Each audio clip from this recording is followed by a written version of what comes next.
comment and also. All right. So we are live. Welcome to the audience. Oh, there's nobody in there. There's no eyeballs. Well, we might as well recording anyway, so we might as well start talking. We might as well start talking. Yeah, we are recording. So welcome everybody to another FutureProof You AMA. So we are here to talk about your job search today. Thank you to the audience. We are still missing one of our triumvirate here. As always, Dan Yu, co-host. I'm John Lovig. And we have John. What's happening? And we're waiting for Mr. Aaron McKelkey to join us here. Thank you to everybody who has joined today and the audience. We really appreciate you taking the time to be here and ask us questions. Aaron, he has returned. He has returned. I'm back. So thank you so much for to the audience again. And so we're here to talk about your job search and how we can help you. And we love to host these AMAs. And, oh, there's Damon. Hey. He just referenced the triumphant triumvirate, which is a trivia team. Oh, there you go. In case you can tell, it's 3 people. Well, what happens if you have 4 people? Then we name it something else, the Fantastic Four. Oh, there you go. Awesome. Well, thank you to the audience, as always, for being here. We are here to talk about your job search and answer any of your questions. So while we wait for questions to line up, which you should put in the comments section on LinkedIn or whatever format that you're using if you're on YouTube Live. We've got a few questions. All right. Let's do it. I have a few questions. I bring a mix of strategic HR, deep facilitation, and transformation coaching. How do I best position this hybrid skill set to employers who are hiring more traditional roles? John, you want to take that one? Yeah, I think the key is, in these instances, right, you have to figure out what's the hiring manager looking for, right? Ultimately, is it a more specific career path? And then you have to lean into that when you're reflecting your resume, your profile, even how you interview. So it really depends. Can you give us an example of a job that you've applied for where you feel maybe it's not a direct one-to-one? That might help us give you a better sense of what you can do to shift. So as we wait for, that would be Darcy Bloss who asked that question. Darcy, thank you so much for the question. In many ways, you kind of have to fill the need, right? And so but sometimes, and actually John and I see this often, is that hiring managers may have a set job description, but if you can bring other qualities, you may actually be helping them fill 1.5 jobs. Right. Yeah. And John and I actually have pivoted some searches just like that, where we've figured out, wow, look at this. We can actually, save them a search, right? If we can do 1.5. Here we go. So Darcy, some of the examples is really just finding a job description that matches my intention to be a little more transformational. Unfortunately, job descriptions don't necessarily usually talk about transformation. So that's one of the challenges. And so what types of roles are transformative within an HR and facilitation space? You'll hear things like coach in the title, evangelist, maybe something within organizational effectiveness, quite a wide array. See, like a talent management strategist, when you hear strategy, chances are there might be some transformational elements to that. You just have to, hope that exists. And that really comes out in the interview and the conversation. And speaking of hiring managers, one of mine just emailed me with an emergency. So I'll be right back. All right. So I think a lot of the information that you can gather from networking will actually translate better than a job description. So one of the main tenets that we teach at FutureProof You is that you have to network. And that's not just people within the company. One of the other strategies that we teach is to reach out to ex-employees. So find out from people who used to work there, what it was like, and then you'll get a really honest answer. Sometimes you might get a really visceral answer and like, oh, let me tell you. But of course, those are opportunities too, right? So even if it's not 100% positive.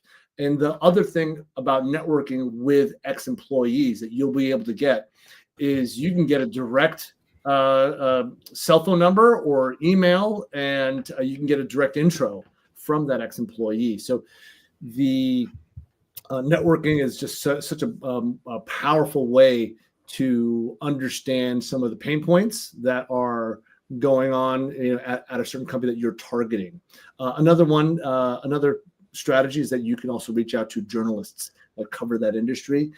They also have cell phone numbers and home email addresses. So, that's one resource that we also teach on. Home addresses, Dan? What are we looking to find them at home? Home email addresses. With a hire me sign and a boombox.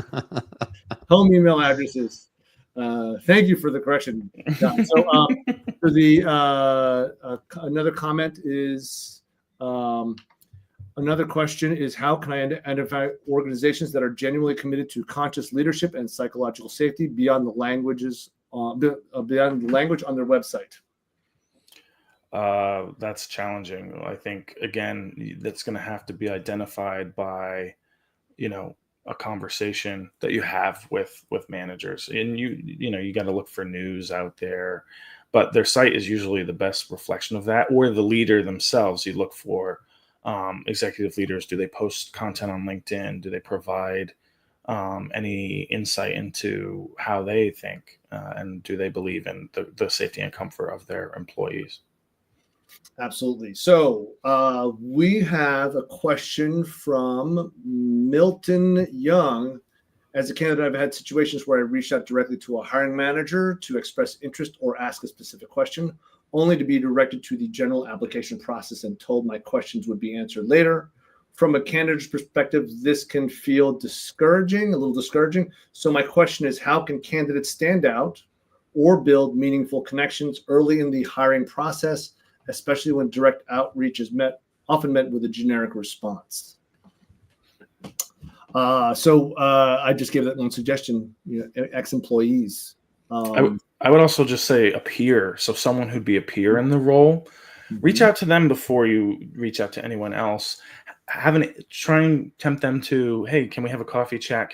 If you're in the same area, take them out for a coffee, have a conversation and see if they'll be, someone who will endorse you for a referral, right? Because employee referrals are one of the best ways to get hired within an organization. And so use someone who's maybe not used to getting hit up by folks. Hiring managers and recruiters get bombarded all the time with messages. I've tried that technique as a recruiter myself, and trust me, on the sales side, it's even more so. The amount of being bombarded is huge. So yeah, I think reaching out to other stakeholders who maybe don't have a vested interest and might be interested in having a conversation and talking about themselves would be a better avenue. Doesn't that speak to the power of networking? Because if the only person you can find is the hiring manager on the post, that's the person everybody's DMing or emailing. But if you know someone in the organization or an ex-employee or someone whose spouse worked there, that you can get access to people besides them. Exactly. And the thing too is we always start to network when we're job seeking, but you should be doing it all along. And I mean, we talk about this all the time, posting content, staying in front of people on a regular basis. It's just a great way to keep engaged with people. And, a lot of times when we think about sales, right, because Dan and I do a lot of sales. Aaron, you do a lot of sales. You probably wouldn't even call it that, but you're prospecting a lot as well for your side hustle. And, we always think of sales as like, okay, well, let's just find people who are hiring, right? That's not the case, right? you will always want to identify, well, what's a target company, right? What's a target company based on the way that I recruit?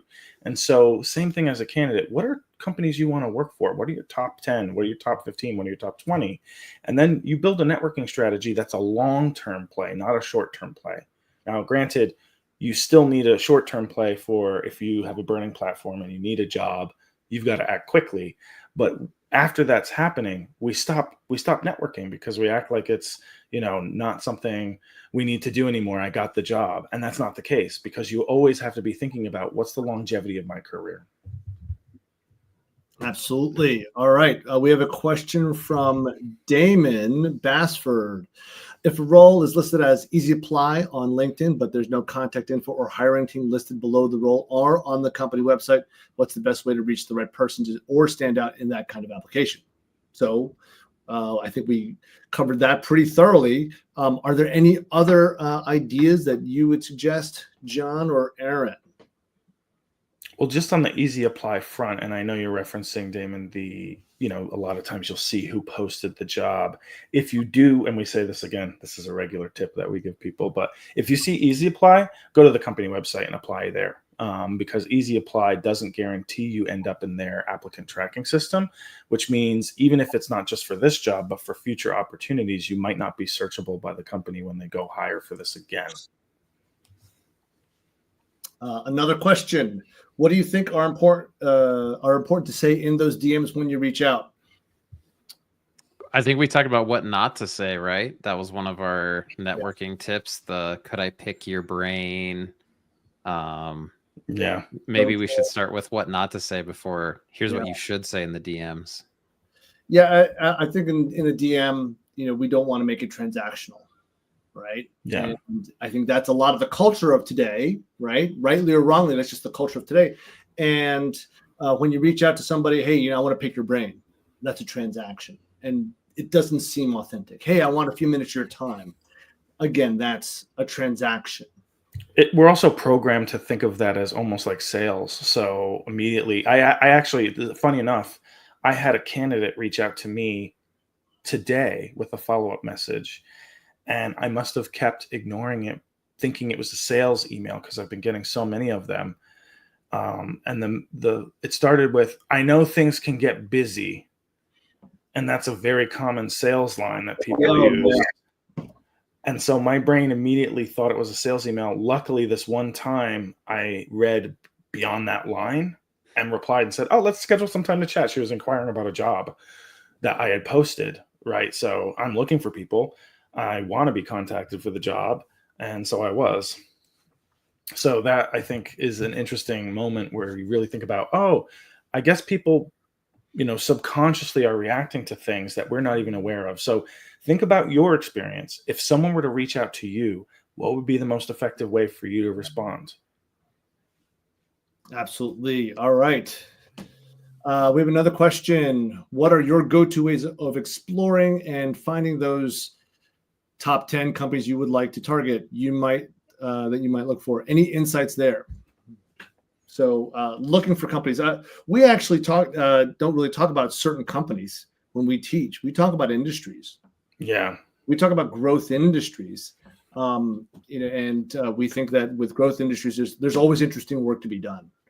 And one of the other things about growth industries is that they're always looking for talent, a safe set of hands that can come in and just execute, right? And so you're going to have to be okay with a lot of gray when you go to a growth industry, but the work will always be interesting because you're going to be doing different things.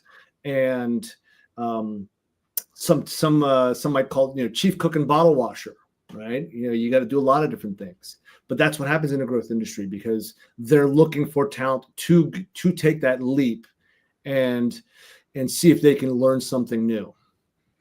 Yeah, I always approach, because I do this for a living and I look for target companies for my clients. I sort of did the same thing if I were looking for a job. Now I'm not right now, but if I were, some of the areas, if I ever wanted to go in-house, what am I interested in? I love AI. I love new technology. I love Internet of Things. So what would I do? I would either Google search, or more likely now, because I've met Aaron and I've learned a lot about AI, I'd probably use deep research and Perplexity to say, hey, what are the top growing companies in New York in the AI space?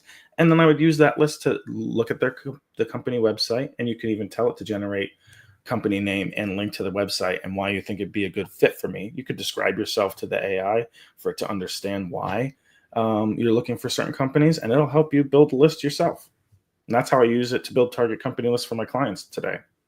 Yeah, I was going to say, it's almost a matter of narrowing down the industry first, and then within that, looking at the companies. So Dan's point is, because if you get the industry wrong, it doesn't matter what company you find in the newspaper industry. It's a sinking ship. But on the AI front, one thing that Perplexity is really good at as well is doing finance research, like who's raising money, who's going to IPO, and being ahead of trends. Dan is way better at that than me. I'm just kind of the tech guy, but you can use some of those AI tools. Like Perplexity has a whole finance tab now that you can do research within that industry. Yeah, and there's so much information that's out there, right, about industries, especially growth industries. And here's the cool thing about growth industries: you don't have to be in the number one company in a growth industry. You can be in the number 10 company in the growth industry, because a rising tide lifts all boats, right? And another way to look at it also is the companies that are, or even industries that are parallel to that growth industry. What companies support that growth industry? So one of the industries we love at FutureProof You is elder care. And so it's not about necessarily the facilities, but all of the supporting industries and supporting companies that help out the elder care industry. We have a question from Milton Young. Do you recommend tailoring your resume for every job posting, or is it better to have one strong, well-rounded version? And on that note, do cover letters still hold any weight in today's hiring process, or are they mostly overlooked? So two-part question. And the first part is tailoring your resume for every job posting. John. I would say it really depends on your skill set, right? I have a pretty linear career path for the most part, with a few exceptions. If I were applying for jobs at recruiting firms, I would not change my resume for any firm, because I wouldn't need to. And I'd be applying for the roles that are most likely for me. If I wanted to go in-house again, I would have to change my resume a bit, because it's going to read much more about my sales numbers and my billings, and in-house doesn't care about that. So I'd have to refactor my resume to say, okay, well, what was my time to fill?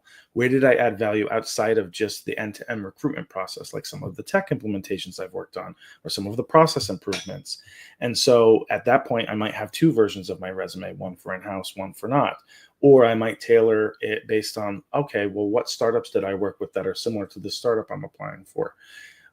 Beyond that, over-tailoring your resume is probably just going to end up being a waste of time, because if you're just throwing your resume into the void, you're probably not getting the call back unless you're 100% the person.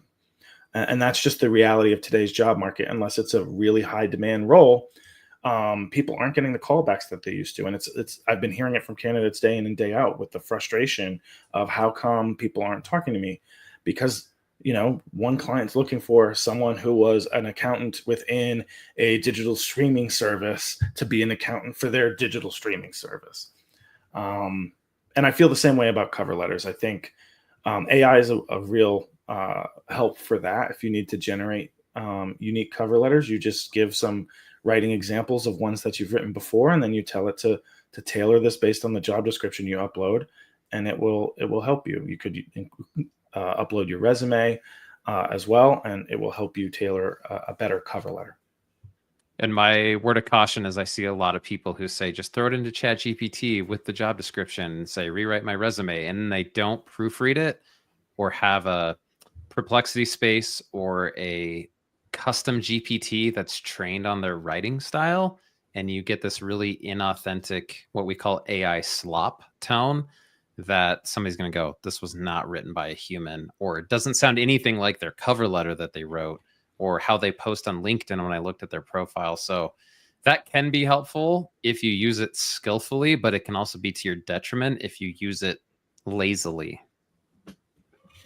Yeah, and from a I guess marketing and sales standpoint, your LinkedIn is the marketing towards an unknown audience, right? And your resume, you should have a fairly decent idea of who your audience is, who that potential audience is that's going to read your resume. So you do want to customize it a bit for them, and speak in their vernacular in some ways, right? And not necessarily their job description, but do your research and find out more about the hiring manager if you can.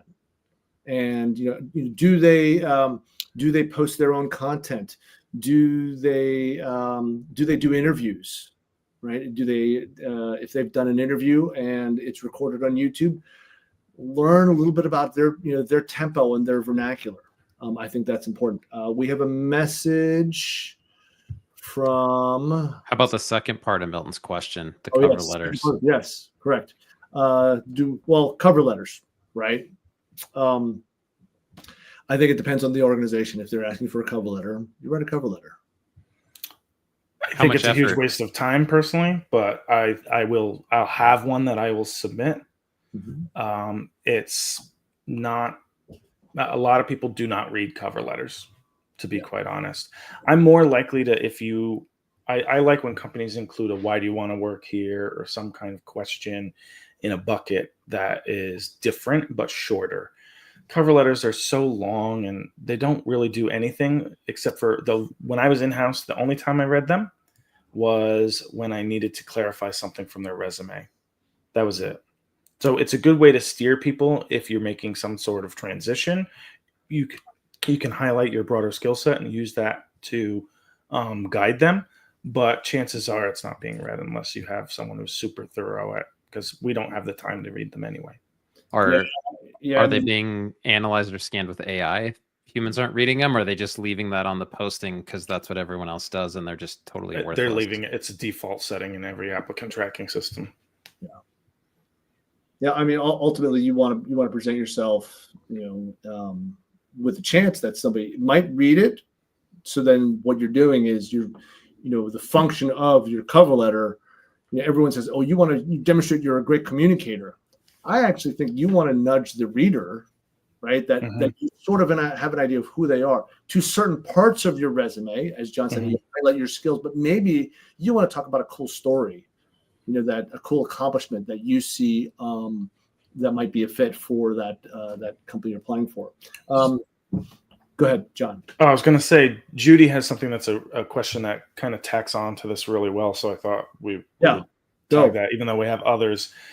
She had asked, when you're trying to transition into another career, how do you relay that without a cover letter? Well, first of all, if there's a cover letter field, then I would also be worrisome to rely on a cover letter. It would be worrisome to rely on a cover letter in that field because there's no guarantee it gets read. And so what I see a lot of people do that I think is more successful is tie into some sort of statement at the beginning of their resume, either attach their resume or like a cover page in the same document to guarantee it's more likely to be read. And at that point, I think, you can talk about that transition. Now, that's to apply to a job. You probably already know, Judy, because you've interacted with us quite a bit now. Likelihood is networking and content creation are going to be better avenues to be able to transition into a new field than it is to blindly apply. Yeah, we are philosophically very much against blindly applying.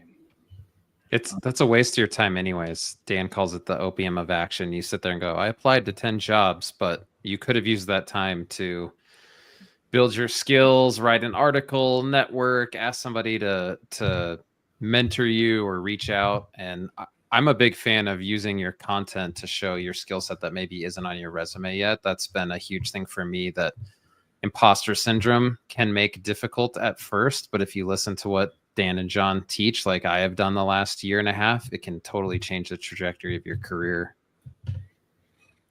Yeah, I mean, when you speak about the opium of action, I think you'll get better return from volunteering, go to the food pantry, go volunteer and go meet people. Those are people that are givers, right? Or they're go to the soup kitchen. Those people are givers. The other volunteers, and find your audience, right? And you never know where it can be. It can be the Chamber of Commerce, right? There's so many different venues that you can go.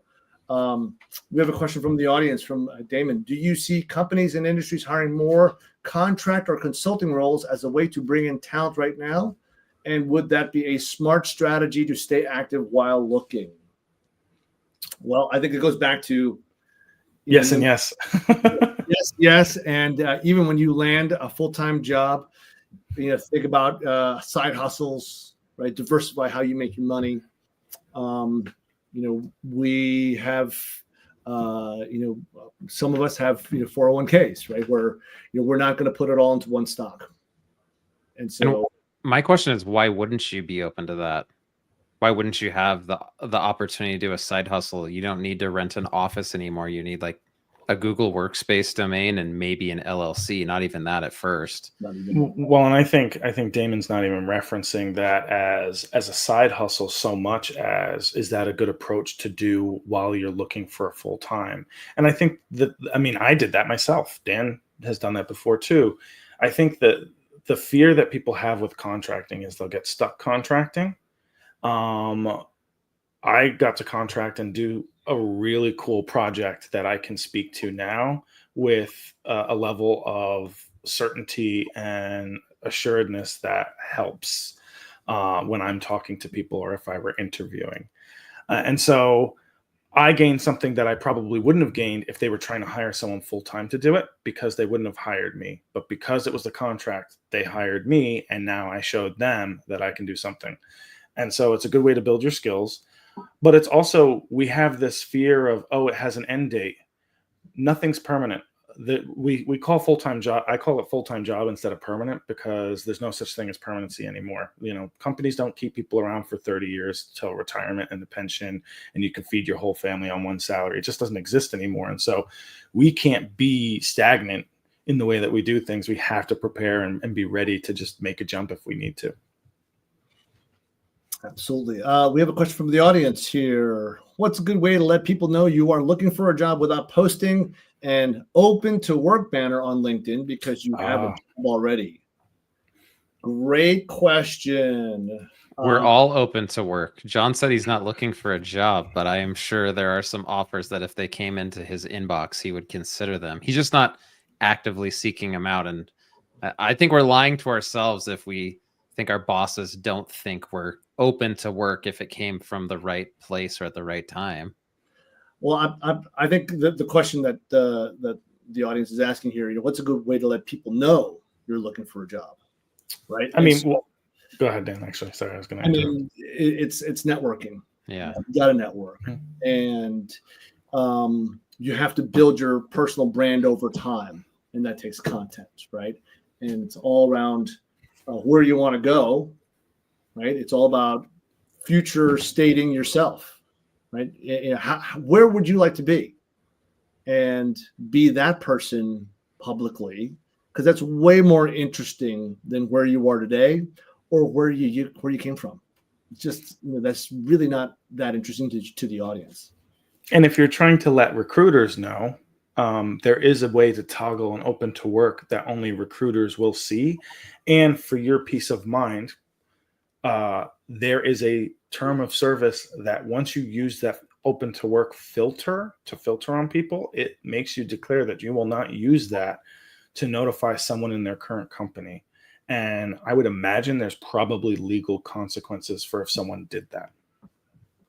Yes, absolutely. So great questions from the audience. Please, as a reminder, continue to ask your questions in the comments, whether it's on LinkedIn Live or on our YouTube Live. We are multi-streaming or restreaming in a couple different channels today. We are FutureProof You, myself, John, and Aaron. We're here to help. Love to hear from the audience some more. But in the meantime, as we're waiting for more questions,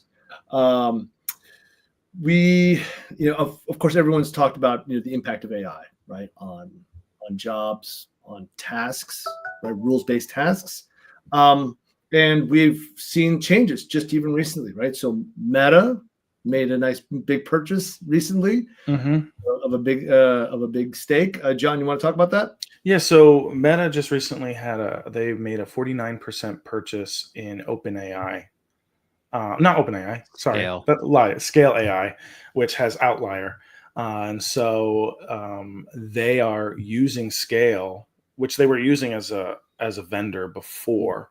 They're using Scale now, I think, for all of their in-house AI models. Now, from my understanding, especially based on some of the work that you and I have done, Dan, I don't think they're going to stop using other vendors, but I think they will slowly but surely start to move in that other direction. What does fascinate me is that I didn't think Scale was as much of the fact that they are the biggest one in the market or one of the most well-known. I didn't think they were the most accurate provider of annotation services and data training compared to some others.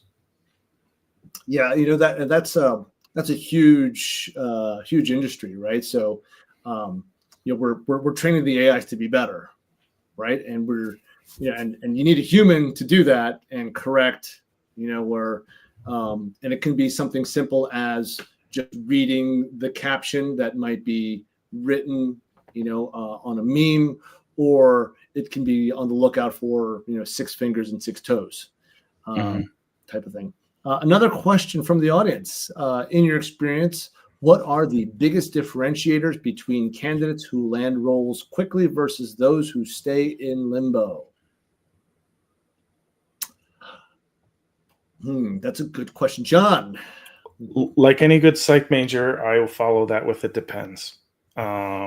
It really depends on a variety of different factors. There are market conditions at play, so certain roles are less common right now, and if your career is tailor built for one of those roles, then you might struggle more than others. So like, software engineers aren't being hired at the same clip, although they are being hired. They were more disrupted than they are being hired. Retail is suffering, particularly from tariffs. I even had a client call yesterday where a very successful retailer is like, we don't know what's going to happen. We manufacture our products in China, and now we've got a big tariff slapped on it. So those areas are taking a bit of a hit. And a bunch of others. Recruiting hasn't really seen a huge uptick. It's been kind of stagnant in quite some time for in-house recruiters. And I think a lot of people are just really focused on, or a lot of companies are really focused on maintaining profitability, weathering any storms, and not hiring if they don't have to. And so there's that. Aaron commented, and he's absolutely correct. It's networking. Networking is one of the biggest things that you can do. Always stay networking. That is probably the number one. And I know Damon's job search pretty well, so I know he does network. It's, in his instance, a lot of market condition stuff. Whereas some other folks, I think it's a lack of networking or waiting too long to start networking. Yeah, with the different industries, the ones that are a little more defensive, right, might seem actually more steady, right, these days.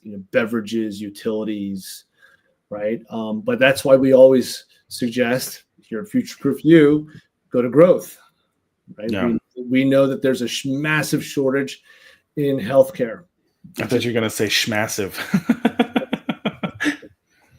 Massive shortage in healthcare.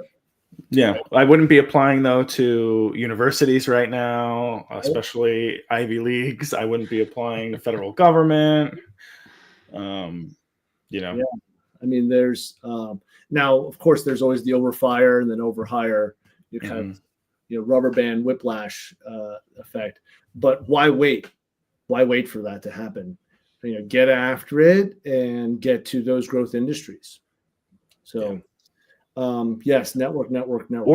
Or be that first person to use the skill set that's in growth mode, like AI, right? Like, I'm trying to be Mr. AI recruiter. Dan's trying to be Mr. AI recruiter. Those are things that can really help set you apart now while people are slow to adopt versus other things. Well, actually, Aaron McKelkey, our co-founder, he has been leading the charge to really incorporate AI into how students learn, and want to plug our courses that are coming up. You can go to futureproof-you.com. So that's futureproof-you.com and learn more about our classes. We will have more classes coming up on how to leverage AI in your workplace. But Aaron, you're a perfect example of someone that has really taken the AI, dynamic by the horns in many different directions, but mainly instructional. Yeah. So let's use one that's probably more relevant to our LinkedIn audience. My best post this week on LinkedIn, and that's none of them have been great, but I post a lot, so it's a large sample size. Was actually a new thing that I tried. I took the transcript from, we'll just call it a sales call, like whatever type of meetings you guys are doing in Zoom or Teams. For recruiters, it's like maybe coaching clients before an interview. And I have a tool that syncs that transcript with Perplexity, and then I don't have to drag and drop.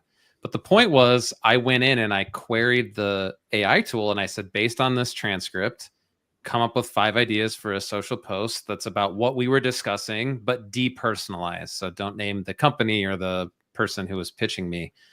And with a little tweaking, because my spaces know my tone and style and the formats that I like, came up with my best post. It took me probably 10 seconds to create. Normally you'd sit down on a Sunday and batch out. Like, I know Dan pre-writes articles, and a lot of us use AI to do research or give us feedback or come up with a hook. This was pretty much just take the sales call transcript and turn it into content. A little tweak. I dropped a screenshot in, and it had like 25 comments in a day. And it didn't have the best impressions, but in terms of engagement, it was by far my best thing on LinkedIn in the last few weeks. And I was just sitting there thinking, that's what AI first looks like in content creation now. That doesn't mean it's inauthentic, because it was based on a transcript of me talking to another human. It just took friction away from a process that you used to have to do manually.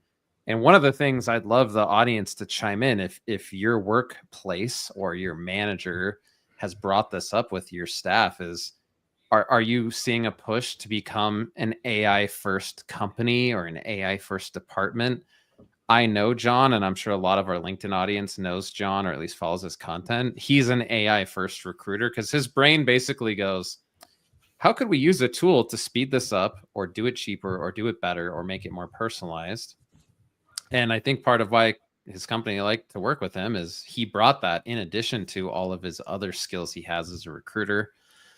So I don't know, Zapier had a post about that on social media with a literal table of here's what each level of AI integration looks like for different roles and what we're going to hire for versus not hire for. But I think that's one of the biggest pushes that I see. Education's maybe a little bit behind, but in pretty much every company, I think that's one of the hottest buzzwords in the boardroom right now. Ironically, Aaron, my most recent post on LinkedIn was my transcripts that automatically get pushed to Google Docs using Zapier. And I use Perplexity to just pull a direct quote from one of my conversations this week that I can post on social media without any editing. And I was like, ooh, I speak in post. Like sometimes I'm like, oh, I speak in a blog post, or, whatever the case may be. So it can be really easy. And anything that reduces my time to create content creation, helps me focus on what I need to, which is finding great candidates and placing them in great companies. Yep. Absolutely. So can we address the question in the chat about LinkedIn posts getting suggested by their algorithm? Yeah. John was. So the question is, how do you get your LinkedIn post suggested by their algo? Yeah, we were just having a conversation, I think last night, about vertical video on LinkedIn, and us all practicing what we preach. And I am not perfect at it either. But the short answer to that is post videos on LinkedIn, vertical videos like an Instagram reel or a TikTok. Do you know, Aaron, and I'm just curious about this because some people are so self-conscious about vertical video and posting themselves. I don't know if this is allowed on LinkedIn. I know it is on TikTok, but are you able to use an AI avatar or anything like that instead? Most of the platforms, you have to check a box if there is an AI generated location or character that appears real but isn't. That's direct quote from YouTube. I know when you upload a YouTube short. I think LinkedIn makes you tag that. I haven't used an AI avatar, or my Google VO videos. I haven't posted any of those yet. So I haven't. I don't even know what that is. Oh, it's the new video engine. And Midjourney just updated. They can do video now instead of just images. So your feed is going to be full of Bigfoot wearing a GoPro. If you've seen The Dentist, I think it was in LA, where the monkey jumps out of the airplane and breaks off his teeth, and it's like a commercial for a dentistry practice, but it's like a monkey drinking a Red Bull, I think. I've seen the Bigfoot with the GoPro and I love it. I've seen Ewoks fighting stormtroopers. I've seen stormtroopers running from Ewoks. Yep. I've seen regardless of politics, this is hysterical, is Emperor 47 on TikTok, which is people taking Donald Trump's TikTok or Twitter posts and having the Emperor recite them. Wow. Hey, Aaron, could you go over some of the stats on like LinkedIn posting usage? Some of the big ones that we've always talked about. Yeah, according to one of the social media scheduling platforms that does research for digital marketing agencies, 97% of users, so if you lined up every account that exists on LinkedIn, 97% of them do not post regularly. 3% do, which means the supply-demand equation for that 3% who hit post, even if it's just text, carousel, image, video, PDFs, whatever. Think about it. In a perfect equation, every post would get one view from one person if we were all looking as much as we were posting. That's obviously not the case, but it's most skewed in your favor on LinkedIn. And one of the ways, Spiro, that you can get your posts suggested by the algo is just get videos, because if you're on mobile, people are now using the video feed that turns it into like an Instagram, TikTok, where you just scroll through. And even without high engagement, I've talked to so many people who've had this happen. They go, I woke up and my video had hundreds of thousands of impressions. Why? I don't know. They put it in that feed and more of their views are coming from mobile. So it's kind of like a double advantage to be posting vertical video right now. And then here's what I know everybody thinks. They go, well, I tried one video last week and it didn't work. The problem is almost always scale. Take it from somebody who was crazy enough to say, I will post at least once a day on TikTok every day for a year. 98% of my videos are terrible and did not perform well. And then like 5 of them got 99% of my reach. I just didn't know which one was which. And if I would have stopped after the first 5, I would have like 12 views per. So oftentimes you go, I have to post about the same thing with 10 different hooks, or I have to try this topic 5 different ways. Maybe one's a carousel, maybe one's a video, maybe one's text. But you can't say it doesn't work until you've gone and been consistent with it and done it at about 10 times the scale you think it should take to be successful. Which isn't that different than looking for a job. Yeah. True story. But well, let's also go ahead, Dan. Well, it's about your personal brand too, right? And so as recruiters, we it's okay. So I'll speak about for myself, John, but I look at LinkedIn profiles first. I don't look at the resume first. I want to see, do they care? Does this person care about their career and have a decent LinkedIn profile, have a nice photo, and do they even post a little bit of content? right? Do they post some content? It's about their personal brand. How does one present oneself to an unknown audience? So I look at LinkedIn first. And so, and that's a bias of mine, but I'll admit it, and as a recruiter, I want to know if they really care about putting themselves out there. What were you going to say? I have a feeling you know what I'm going to say. Yeah. About that, my reaction to you, and my reaction is I don't care what you do on LinkedIn. Yes. I just want to find the right person for the job. But I'm a headhunter. I'm not in-house. When I'm a hiring manager, when I'm hiring for someone, yeah, I care about all those things. I really do. Especially if I'm hiring a recruiter, because I'm like, are you someone who's proactive? Do you know how to actually brand yourself? Because if you can't brand yourself, how are you going to send a compelling email that someone wants to talk to you regarding? I have right now I have like a 70% response rate on one of my emails. That's pretty high. And I think it's just because I've been doing this for so long and I have a way of writing something that people are interested in. But like, if you don't have a compelling LinkedIn profile, I'm going to go, can they write an email that captures attention? Yeah. We have a question from the audience. Yeah. Aaron Lentz said, does LinkedIn video let you pick the thumbnail? I see many bad first frames in my feed, so I assume no. I have no idea. Do you know? They do not, but one of the tricks you can use, CapCut, is a tool that does this well. You can set a first frame thumbnail if it's going to a platform like YouTube Shorts does not let you choose your thumbnail. LinkedIn does not. TikTok and Instagram do. I don't think X does. But it's just a little trick where you take, let's say you have a 30-second video, and one of the frames 15 seconds in you want to make the thumbnail. It will take a screenshot of that and move it in as a first frame of the video. Then when you go to export it, let's say it's an MP4, LinkedIn will show that first frame as the thumbnail in feed. And then if someone taps on it, it's literally just 1 frame per second, or let's say it's 30 frames per second, probably on mobile. They just see a quick flash of that, then it's to the video. So you are going to have to use a tool like CapCut, Descript, the Adobe like Express. I don't know if Canva could do that with vertical video, but CapCut is honestly the best one for that. And it's a free feature, so you don't have to pay. Excellent. Free stuff. I'm sure everybody loves free stuff. I sure do. Just like this AMA today, this is something that we like to do for you, our audience. And we're always interested in hearing from you if these are helpful. Thank you so much for all the questions. Again, we are FutureProof You. FutureProof-you.com. One thing, Dan, I wanted to go back to, and it goes back to Spiro's question about the LinkedIn algorithm.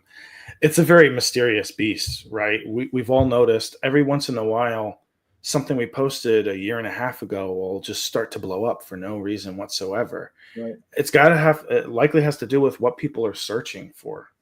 Or it will stagger out content. I follow Dan and I have the little bell icon set in my LinkedIn to notify me whenever Dan posts something. And to this day, I will see something 2 weeks later and be like, why did I not see that when he first posted it? And it's because LinkedIn is trying to keep you engaged over long periods of time, because that's how they make their ad revenue. Even though they charge us recruiters an insane amount of money for the LinkedIn recruiter platform, it's just not enough. They've got to add. Hey, they might be listening. Hey, you're doing it, LinkedIn. You're charging us a lot. It's okay. We need it. What would you do without it, though? I don't know. I don't know how people did it with the Rolodexes and hey, how's it going? My name's Bob. Yeah, I couldn't handle that. Could you do that voice again? Hey, how's it going? My name's Bob. All right, so we have a comment from Damon. So what I'm also hearing is that we need to get over our imposter syndrome and just start posting more on LinkedIn. Yeah. Yep.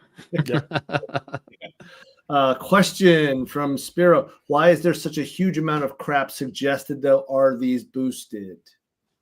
The second one in your feed when you open on mobile is always a pay-to-play ad. That's something I've noticed. Maybe it's just me. You could see if like it might say sponsored or it might have like little like square ad. Yeah.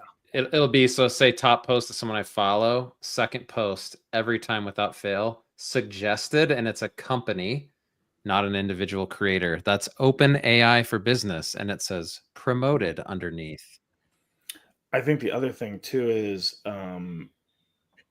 obviously their algorithms pushing a lot. Like one of the things we've noticed, because the vertical video push, if you pay attention, right? Scroll through your LinkedIn feed, even on web, and you're going to see someone who was invited to a LinkedIn event about vertical video and how that's the future of the LinkedIn platform. Undoubtedly, they've had numerous events now where they've pulled influencers or people who are active on LinkedIn, marketers, people who are more likely to use that. And they're really pushing now towards marketing on LinkedIn, marketing your product, B2B marketing. And even they've used the words entertainment, professional entertainment. So don't be shocked if video becomes the main driver of the platform in the future. And, it'll be interesting to see how they pivot that, because I always thought LinkedIn was going to turn into an applicant tracking system, and it didn't go that way. It became a content platform instead. They'll probably make more money, so Yeah, the platform, right? So, all right. Any other questions from the audience? We have had such a great session so far. Thank you so much for the questions from a bunch of different people today. Always a pleasure to be here for your behalf and your benefit. I think while we wait for some of those, something I wanted to revisit is we've had some FutureProof You students have success in their job search. Yes. Career pivots, in not only just finding a role, but in a different industry, on a different side of the country, in one example. And I thought we could do a quick anonymous recap of some of those successes. I think, Dan, you kind of are 99% responsible for one of those. It's funny. He came to me, and I didn't know him from Adam. And he came to me. He was let go from a position that was in the automotive CPG realm, and did not have any idea on how to even start looking for a job, or even how to network, or even he had some idea on how to network, just not for his career, right? And be able to ask for help and ask for the order, right? And that's a skill too, being confident enough to ask for the order. The lack of confidence came from an ignorance of not knowing what to do. And so through our classes and our coaching, we were able to give them a framework, very simple framework on some of the easy things they could do. And, just talking about themselves, being confident about that, just actually posting on LinkedIn, just posting. And then I even think the barriers that this person had mentally from being exhausted from the search was really inhibiting their conversations as well. Absolutely. That's 100% correct. And so just simplifying the message, simplifying, how they interviewed, right? And right, John, like how they interviewed was transformative for them. And they were out for 6 months, and they were saying, wow, that seems like such a long time. And I said, that's actually about average. It's really not that bad. And congrats to them. They just started this week. So Monday was their first day. So really great success story with that person. Meanwhile, I was thinking of the other one that moved to the East Coast. Oh yeah, that's right. No, yeah, and this person also was going to move. Right. So move for this new job, which, it's just great to hear, great to see they're well on their way. So, yeah, I think the recurring theme with all the students we've worked with is they're just overwhelmed, and they know they need to do something, but they don't know where to start. And when you look at it big picture, it's so intimidating. You just throw up your hands and go, it'd be easier to just scroll Instagram than start this process, or Another one is I don't want to look stupid and mess it up. Therefore, it feels more safe to not do anything. But what all of us agree when we think about this critically is that's a guaranteed way to fail, is to not do anything. It just feels safer in the moment. That's why, our tagline at FutureProof You is take control of your career today, not next week, not next month, not next year. Like, what can you do right now today that leads to another step tomorrow and a step after that?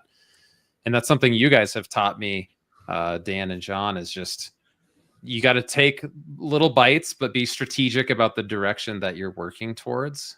And I just want to reiterate the power of using your LinkedIn profile or whatever other platforms you're on to speak to the future, and not just have it be an archive of, look at all the roles I used to have at these companies and the degrees I got in 1998. You can use it to speak things into existence that are future facing.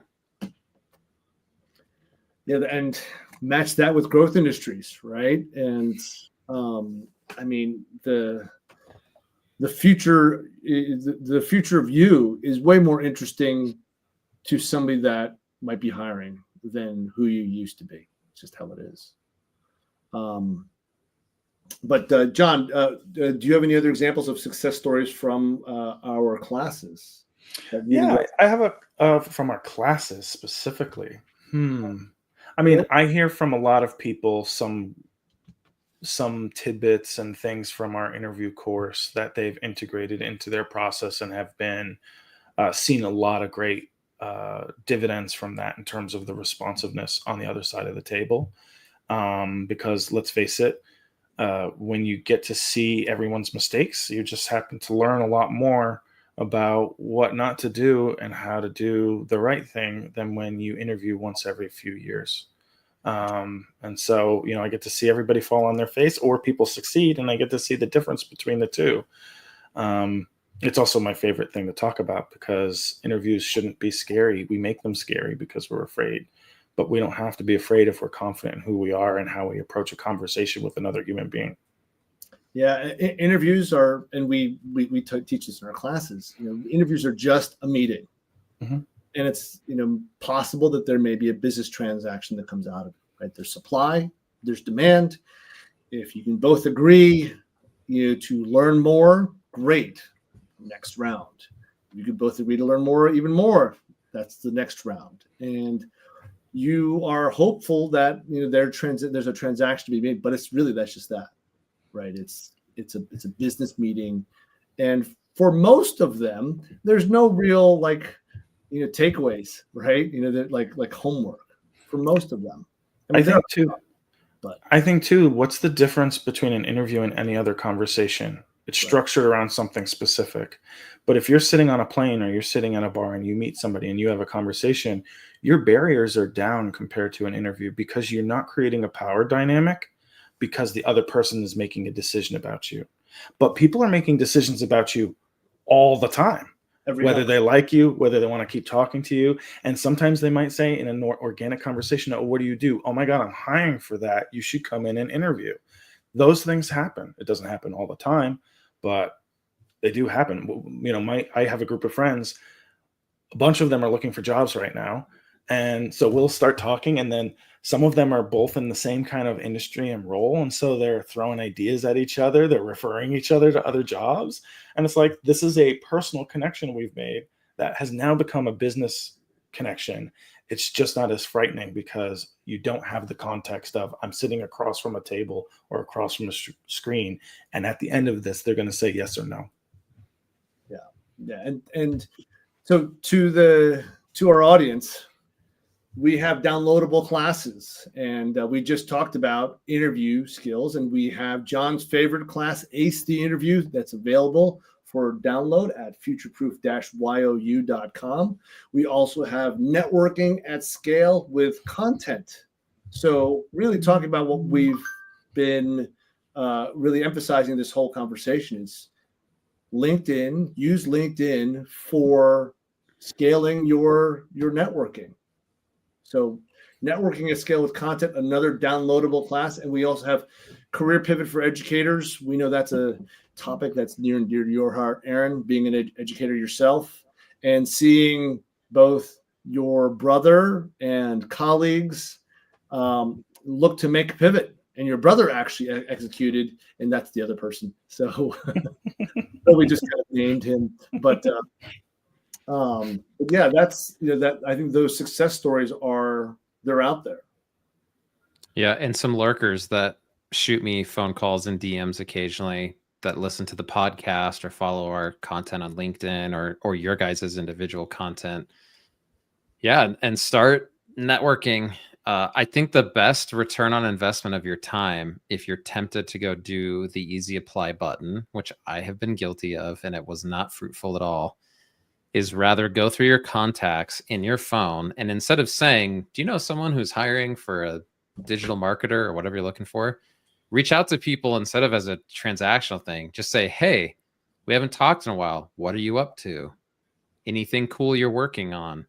It can seem like a waste of time. I took a meeting with a guy tomorrow. We'll see what comes of it. He just said, hey, we're kind of in the same industry. I do cool things. You do cool things. We should meet. And it didn't feel like he's trying to sell me something. Maybe he is. But those types of interactions can lead to that next role. And if it's not for you, you might know somebody like John goes, oh, I have the perfect friend that I meet on Tuesday nights at trivia. Let me give you a referral. Absolutely. Question from the audience. Milton says, how can we work with you guys? Visit our website, futureproof-you.com. We will be posting more new classes coming up over the next few weeks. This is a great time for people to really strengthen their skills, right? So it might be a little slow, though. Actually, John and I think it's actually picking up with recruiting. Yeah, so, I'm very busy actually. Yeah, right. So recruiting is actually picking up, but it's a great time to strengthen your skills. The summertime's a little bit of a downtime, but I think on a macro level, I think companies are realizing where the economy is going and what the expectations are for them, and so they're actually starting to pick up their recruiting, which they weren't just a few months ago. Right? Yeah, I mean, good news for me, not for me personally, but for the market, is I'm working on 2 executive searches and just pitched a 3rd this week. So if they're hiring leaders over a team, they're hiring people underneath them at some point. Yeah. And what's one of the your favorite leading indicator for how many recruiter openings are there at any given time? Because if you're hiring recruiters, you got to be hiring at least 30 people. So look for companies. If you don't see your job posted at a target company, but you see they're hiring a recruiter, start networking in those companies now. Boom. That's such a good leading indicator. Yep. Such a good one. But please visit our website. If you would like, DM one of us, ask questions. We all do individual coaching as well. So not just our classes, but we all do individual coaching. So happy to discuss that. And if I'm not the right fit and John or Aaron might be a better fit, then I will direct it right to them. So we are at the top of the hour. So if we don't have any more questions, we want to thank the audience again for visiting with us today for our AMA. My name is Dan Yu, and my partners are John Lovig, Aaron McKelkey. Thanks, everyone. Thank you so much for being with us today, and have a great rest of your day. And we look forward to the next one. Bye, everyone. Thanks, guys.